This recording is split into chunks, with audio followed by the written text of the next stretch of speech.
abantu benshi batsinze ubuzima nubwo benshi batangiye nta kintu bafite. Uyu munsi tugiye kuvuga ku mugabo ukomeye cyane hano mu Rwanda. Ninde wari gutekereza ko umwana w'umunyarwanda wabaye impunzi imyaka myinshi aba kure y'igihugu cye yashoboraga kuzagaruka akayobora igihugu cyose? Ninde wari gutekereza ko igihugu cyari cyarasenyutse cyane pe cyashoboraga kongera kubakwa kigasanwa bene kano kageni? Ese ni ayahe masomo twakura muri uru rugendo rwa Perezida Paul Kagame w'u Rwanda? Ni izihe mfunguzo z'ubuzima zadufasha, zigafasha umunyeshuri, zigafasha umucuruzi, umukozi cyangwa urubyiruko muri rusange? Uyu munsi tugiye gucukumbura amateka y'umwe mu banyarwanda bazwi cyane ku isi. Murakaza neza mu kiganiro cya Mike urufunguzo rwanjye, mugikurikirana kuri YouTube channel ya Asaf TV. Aha niho tuvumburira amabanga yatumye abantu benshi bagera kure. Ayo mabanga rero adufasha kugira ngo natwe twisuzume, tuyavanemo amasomo natwe yadufasha mu buzima bwacu busanzwe kandi tunyuramo buri munsi. Uyu munsi rero nta wundi muntu tugiye kuganiraho, nta wundi ni Paul Kagame. Wakibaza ngo yavukiye hehe? Yavukiye mu Rwanda mu 1957. Akiri umwana muto, umuryango we wabaye impunzi muri Uganda. Ubuzima bwo kuba impunzi si ubuzima bworoshye habe na gato. Kubura igihugu cyawe, kubura byinshi wari usanzwe ufite, no kubaho mu buzima butizewe ni ibintu bikomeye ku mwana mutoya ukiri urubyiruko.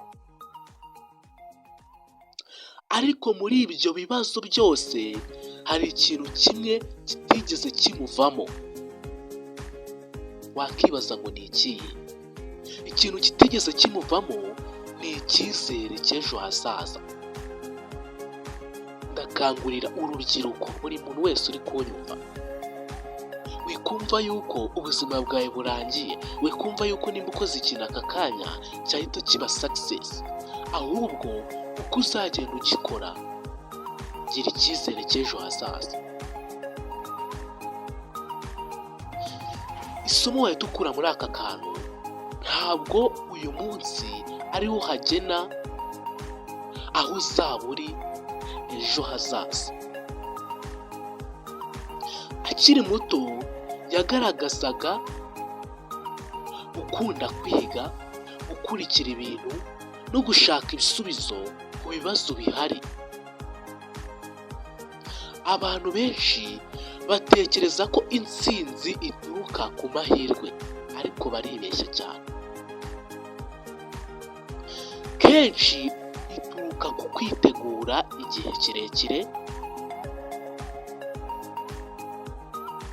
kandi abantu ibintu uba ukora muri icyo gihe kirekire ntabwo baba babizi, nta nubwo baba babibona.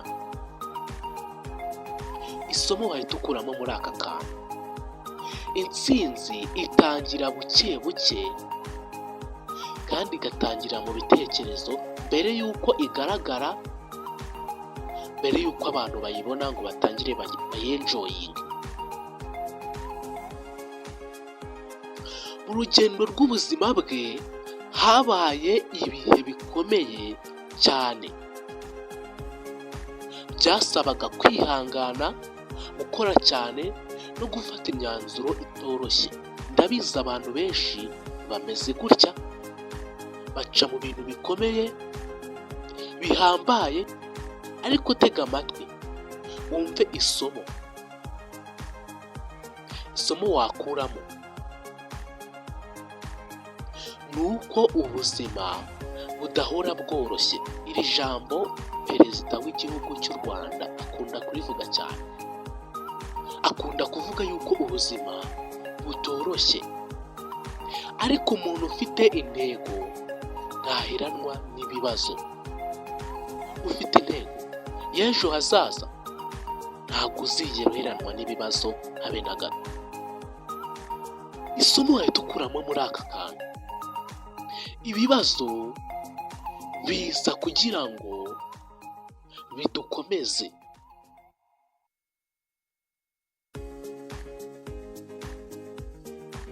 Niba hari isomo rimwe wibuka waba wakuye muri iki kiganiro,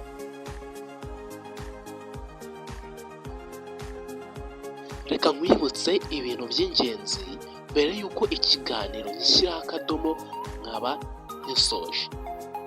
Wibuke iki kintu: ntureke amateka yawe ngo ayobye inzozi zawe, ahubwo reka inzozi zawe ziyobore ejo hazaza hawe. Niba wishimiye iki kiganiro, kanda subscribe kuri Asaf TV maze dukomeze twige ku bandi bantu b'Abanyarwanda bagiye batsinda, bafite amasomo nk'aya ngaya tumaze kumva.